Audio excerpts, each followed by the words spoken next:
Nama pedang ini Naga Puspa. Selamatkan dia.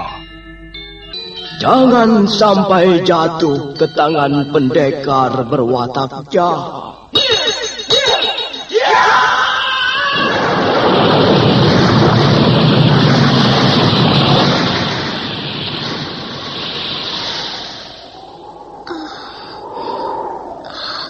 Kakang Kamandanu, kau masih juga tidak percaya bahwa aku mencintaimu. Mesin, maafkan aku, Mesin. Mesin, Mesin.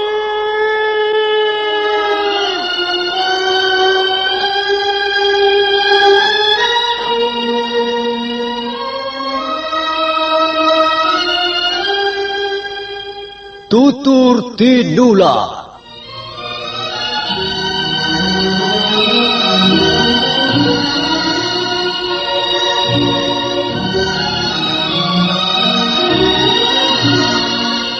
Sebuah sandiwara radio serial, produksi Sanggar Cerita dan teater Sanggar Prativi.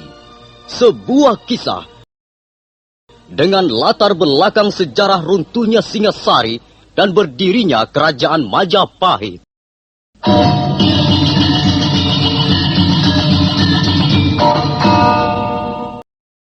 Sandiwara ini didukung oleh pemain-pemain radio yang sudah ternama, Ferry Fadli, Ivone Rose, dan Eli Ermawati.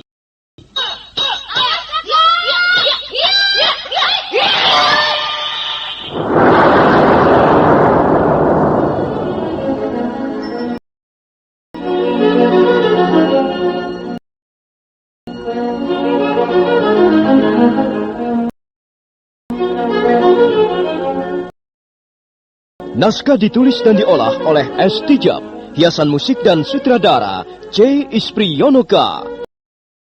Kali ini mengetengahkan episode ke-14 dengan judul Keris Empu Gandring.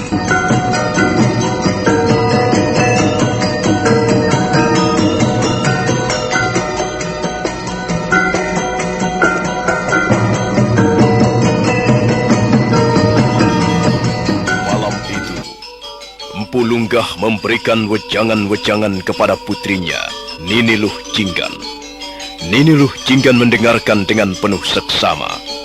Empu Lunggah mengajarkan bahwa setiap manusia harus mengembangkan sikap pelayanan terhadap sesama hidupnya. Empu Lunggah mengambil contoh bumi atau Ibu Pertiwi sebagai perlambang sikap seorang pelayan yang setia dan bekerja tanpa pamrih. Nah, begitulah, Nduk. Jadi kau tidak usah merasa malu menjadi seorang pelayan. Karena pada dasarnya pelayan adalah jabatan yang paling luhur. Hanya mereka yang mempunyai pandangan luas, mempunyai wawasan luas, dan telah belajar banyak dalam kehidupan ini, mampu memikul tugas pelayanan dengan sebaik-baiknya. Tapi ayah, kalau misalnya nanti aku sudah mempunyai suami, boleh kan sekali waktu minta dilayani? Kau ini ngomong apa, Nduk? Macam-macam saja. Dasar gadis masih bau kencur. Tentu saja loh, tentu saja suatu saat kalau kau sudah mempunyai suami nanti, boleh minta dilayani. Ya, asal jangan keseringan. Sebab kalau keseringan, tentu saja suamimu akan marah-marah. Dan kalau suamimu marah-marah, sedangkan kau tidak terima, apa jadinya? Kalian bertengkar untuk mencari menang sendiri. Itulah yang sering kali terjadi. Kerukunan tidak akan bisa dicapai selama masing-masing pihak selalu berusaha untuk mencari menangnya sendiri. Bagi orang-orang bodoh, kerukunan itu mahal harganya, Lunduk. Tapi kalau terus-terusan kita yang harus melayani, namanya tidak adil, Ayah. Ya, boleh juga kau berkata begitu. Nanti kau akan mengalami sendiri loh. Kau akan tahu sendiri apa itu keadilan dan di mana letaknya keadilan. Sekarang tentu saja kau masih belum paham. Dan hal-hal seperti ini sukar untuk dijelaskan dengan omongan-omongan saja. Wah. Tenggorokan ayah kok menjadi kering, Dok. Apakah masih ada air asam di belakang sana? Ada, Ayah. Awas, Ayah tidak boleh mengambil sendiri. Aku yang akan melayanimu. Putrimu yang akan melayanimu, Ayah. Aku akan belajar menjadi pelayan yang baik seperti Ibu Pertiwi. Iya. Bagus sekali, Nduk. Anak pinter. Genduk memang pinter.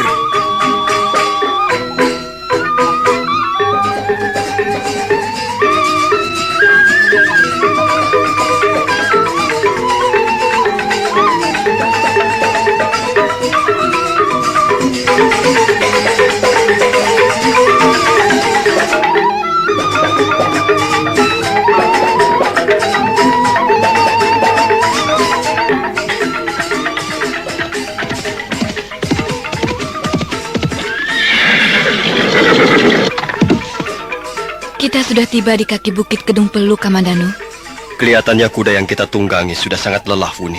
Ya, kasihan mereka. Siang malam mereka mendukung kita berlari-lari di sepanjang jalan. Apakah mereka masih akan kuat membawa kita berlari menaiki lereng bukit? Ya, bagaimana lagi? Kita harus terus berjalan. Kalau memang mereka tidak kuat, kita akan teruskan dengan berjalan kaki. Kita akan menuntun mereka. Kalau begitu baiklah. Ayo kita teruskan, Wuni.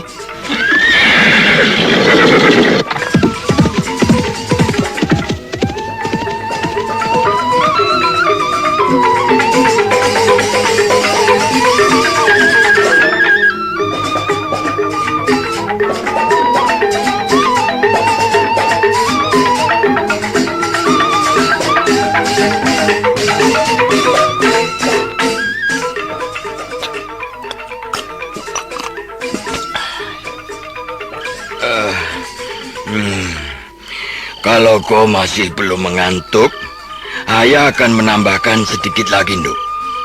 Dan ini merupakan gongnya. Aku masih belum mengantuk, Ayah. Ya. Apalagi kalau Ayah mau menyanyikan sebuah kidungan. Tuh. Aku pasti akan menjadi segar kembali. Kau memang pandai sekali memancing-mancing ayahmu. Baiklah. Ayah akan menyanyikan lagi sebuah kidungan untukmu.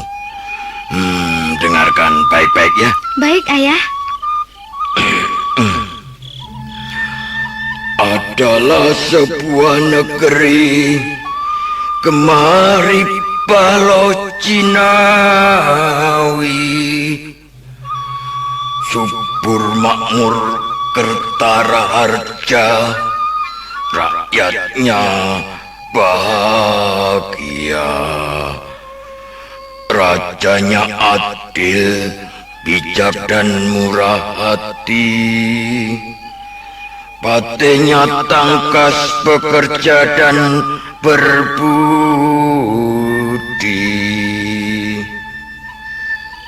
Panglima perangnya gagah berani, para punggawa setia dan tak kenal dusta. Rakyatnya rajin menjalankan dharma baktinya. Maka demikianlah, tidak ada jarak lagi antara sesama manusia. Semuanya terlibat bekerja membangun negara. Dalam suasana jumbuing kaulo Gusti Kawulo. Wah, bagus sekali bunyi kidunganmu, Ayah. Merdu sekali. Bagus dan merdu kalau tidak tahu artinya. Untuk apa, Nduk? Yang penting tahu artinya, tahu maknanya. Kalau tidak salah, kidungan itu tadi menceritakan tentang sebuah negeri. Iya, Raja adil dan bijaksana, patihnya tangkas bekerja, para penggawanya patuh dan setia, dan tidak pernah berdusta. Ya. Rakyatnya rajin menjalankan dharma baktinya. Tapi ayah, Ya. apakah negeri seperti itu ada? Apakah bukan hanya negeri dalam impian? Ya tentu saja bukan, Dok. Negeri seperti itu jelas ada. Dan mudah-mudahan saja Majapahit kita sekarang ini nantinya akan menjadi negeri seperti dalam kidungan itu tadi, Dok.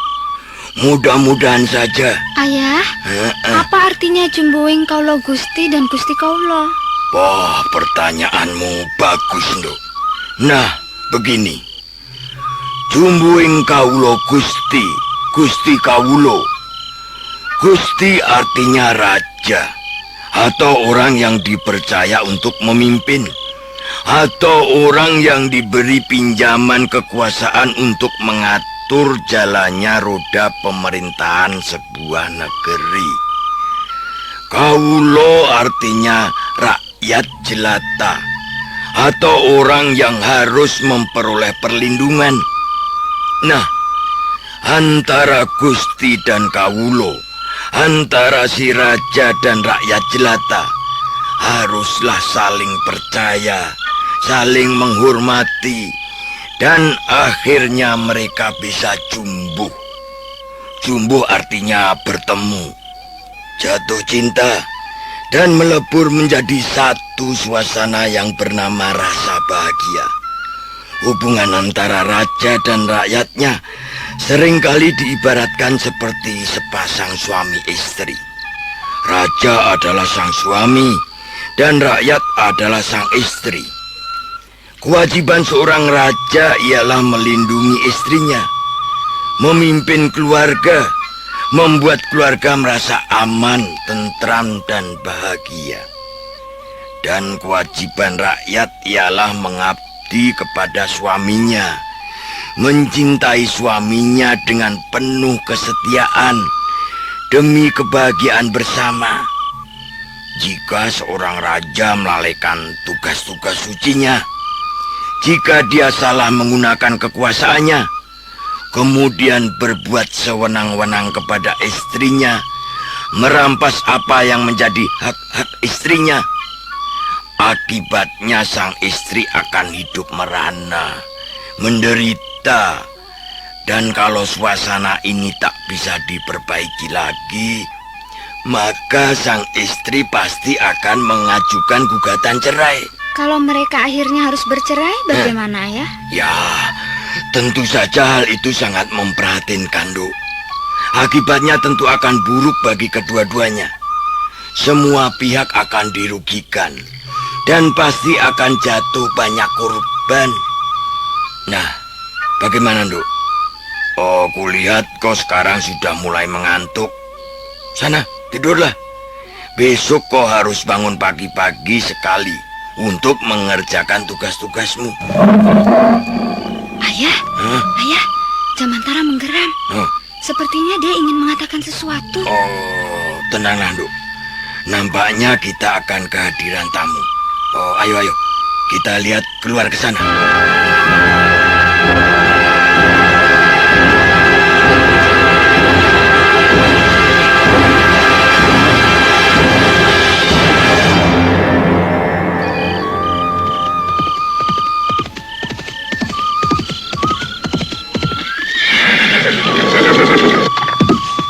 Nah, benar bukan, Dok? Coba lihat, siapa mereka yang datang? Kakang, Kakang Kamandanu, dan kau Kakak Uni. Maaf, Bapak Lunggah. Kami terpaksa mengganggu Bapak Lunggah. Iya, Bapak Lunggah. Oh, Kami iya. terpaksa datang kembali ke Kedung Peluk untuk mengganggu Bapak. Loh, kok begitu? Ayolah, ayo Nger, ayo Nini Sakawuni, masuklah. Siapa yang merasa terganggu? Ayo loh, ajak mereka masuk ke dalam pondok. Ayo Kakang, ayo Kakak Uni, Ayo. masuklah. Kebetulan sekali kami belum tidur.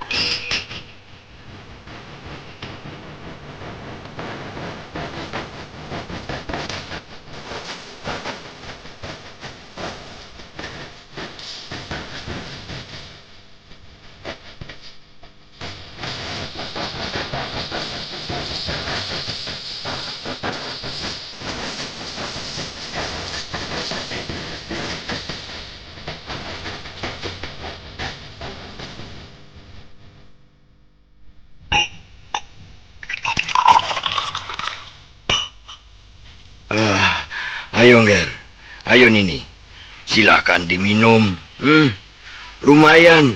Sekedar untuk menghangatkan perut. Terima kasih Bapak Lungga. Ayo Wuni.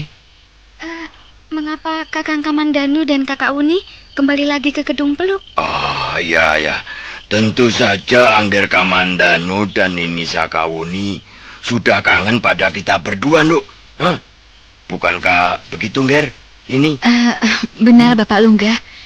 Tapi di samping untuk menghilangkan rasa kangen, kami juga mempunyai keperluan yang sangat penting. Oh. Benar Bapak Lungga.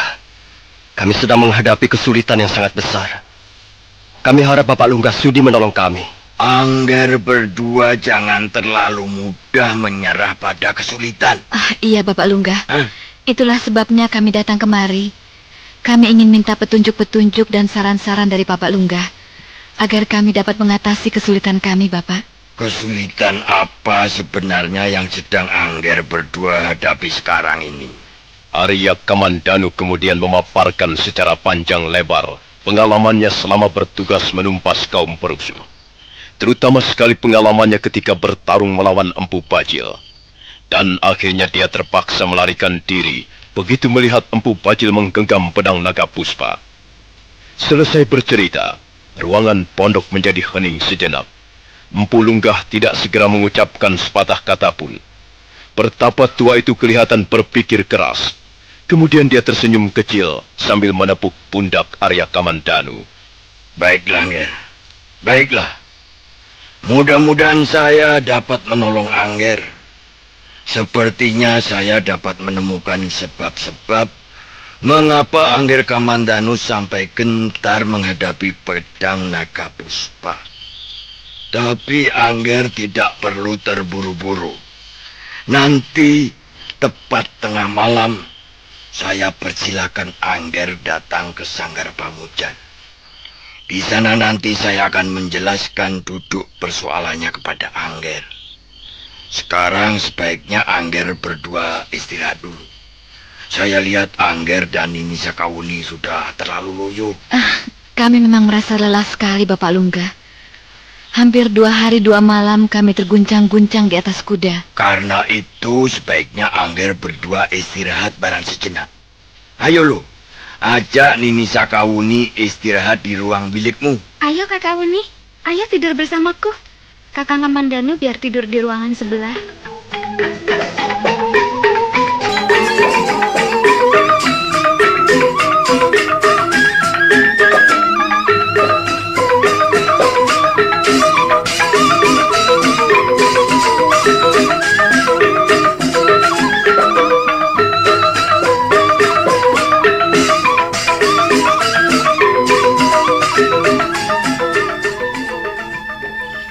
Kakak Wuni, bolehkah aku menanyakan sesuatu padamu? Kau mau bertanya tentang apa, adik lu? Tentang Istana Majapahit. Apakah istana itu cukup besar, Kakak Wuni? Bagaimana bentuknya? Jadi, kau belum pernah melihat Istana Majapahit? Aku tidak pernah diajak kemana-mana, Kakak Wuni. Setiap hari, aku hanya melihat lereng-lereng bukit Kedung Peluk ini. Paling-paling, aku berjalan-jalan sampai di desa Nyugading. Aku belum pernah bepergian jauh, Kakak Wuni. Aku bahkan belum pernah melihat suasana kota Majapahit. Aku ingin sekali mendengar cerita tentang Istana Majapahit. Apakah istana itu cukup indah, Kakak Wuni? Istana itu besar dan indah, adik lu. Istana itu berdiri dengan megah, dikelilingi benteng yang tingginya 20 depa. Panjang dinding benteng dan lebarnya kurang lebih 33 depa. Istana Sang Prabu letaknya persis di tengah-tengah benteng. Apakah di dalam istana itu ada banyak sekali ruangan? Iya, ada. Di sekitar istana induk banyak sekali ruangan. Ada ruangan yang namanya Balai Witana atau Paseban Agung. Ruangan itu untuk apa, Kakak Wuni? Ruangan itu untuk mengadakan pertemuan agung. Biasanya, setiap hari Anggara, Sang Prabu mengadakan pertemuan agung di Balai Witana. Pertemuan itu dihadiri oleh seluruh penggawa kerajaan, mulai dari Rekrian Mapatih Majapahit, Rekrian Kanuruhan, Rekrian Demung, Rekrian Pasangguhan, sampai ke penggawa-penggawa lain yang berpangkat lebih rendah. Nah, di samping itu juga hadir wakil-wakil dari negara-negara bawahan seperti Kerajaan Jenggala, Kauripan, Kerajaan Daha, dan kerajaan-kerajaan lain. Wah, wah, wah. Tentu suasananya sangat ramai ya Kakak Wuni. Ya, begitulah adik lu. Biasanya suasana pertemuan sangat semarak. Dalam pertemuan itu, Sang Prabu membahas berbagai macam masalah yang sedang dihadapi oleh pemerintah Majapahit. Baik masalah-masalah yang besar maupun masalah yang kecil. Kemudian, di samping Bangsal Witana atau Balai Paseban Agung, masih terdapat ruangan-ruangan lain. Kalau Sang Prabu tidurnya di mana Kakak Wuni? Sang Prabu tinggal dalam ruangan yang terdapat di Istana Induk. Sang Prabu tidur dalam sebuah ranjang yang bernama Raja. Apakah setiap ruangan itu ada penjaganya Kakak Wuni? Iya, benar adik lu. Setiap ruangan ada gapura kecil yang dijaga oleh 2-6 orang prajurit. Nah adik lu, kulihat kau sudah sangat mengantuk. Lebih baik kau tidur. Besok saya akan melanjutkan lagi cerita tentang Istana Majapahit. Suatu ketika, kalau ada kesempatan, aku ingin sekali melihat Istana Majapahit. Aku ingin melihatnya dari dekat. Maukah Kakak Wuni mengantarkan aku? Oh, tentu adik lu. Aku akan mengantarkanmu. Sekarang tidurlah, ya, tidurlah.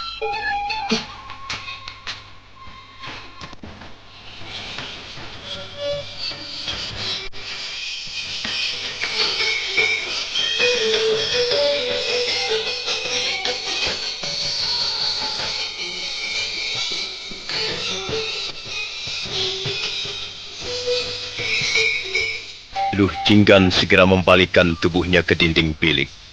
Dan sebentar kemudian gadis lugu itu pun sudah terlelap dalam mimpinya. Melihat Luh Jinggan tidur, Sakawuni segera bangkit. Dia nampak ragu-ragu sejenak. Kemudian dia melangkah ke arah pintu.